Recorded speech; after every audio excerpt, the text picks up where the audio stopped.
One public park, 2 brand new playgrounds, both with amazing poured-in-place rubber safety surfacing, also called PIP. Kinda catchy. Looks great, lasts long, low maintenance, and it's a safety cushion that absorbs playground falls like no other. How do we do it? How does it all come together? Let's see. In the playground business, we usually start with a clean slate. Well, you can put poured-in-place surfacing on asphalt, concrete. On the playground, we usually start with level dirt on a smooth surface. The area must have good drainage. That's important for any safety surfacing, but especially poured-in-place. Once the ground is leveled, we usually install the posts for the play equipment.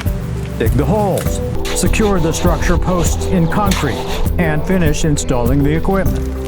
Then the area is covered with a layer of crushed stone, usually several inches deep. The stone is smoothed out and tamped down.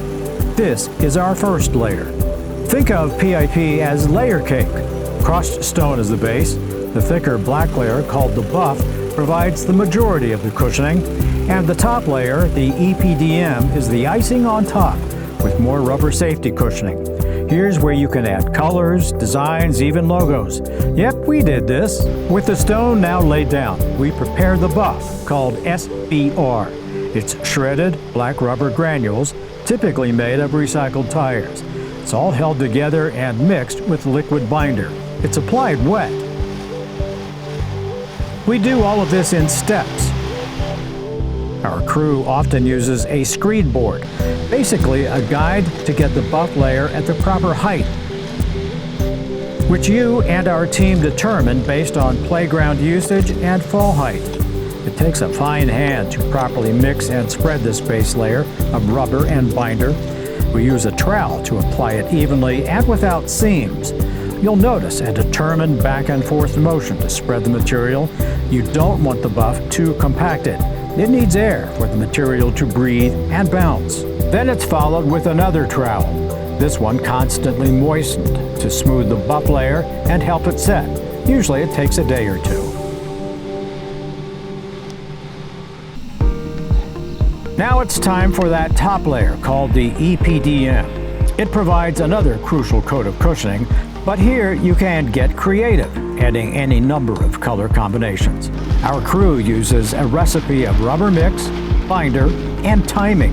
Here, he's mixing 2 colors of EPDM particles, tan and black, along with the binder.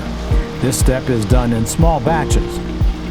You only have so much time to apply the wet mixture so that it sets and holds properly. The transformation can be startling, almost a work of art, as our crew applies the top coat. Like the buff, the mixture is troweled on and gently smoothed out, followed by another moistened trowel for the finishing touch. Timing and experience are really important here. Make plans to keep people off the new surfacing after it's applied. It typically takes a day or 2 to set. PIP has certain weather guidelines for application: not too cool, not too hot. In most northern climates, recycled poured rubber flooring is applied between spring and fall. Smooth, seamless, safe, and it looks fantastic. A true seal of approval from playground owners, parents, and oh yeah, kids.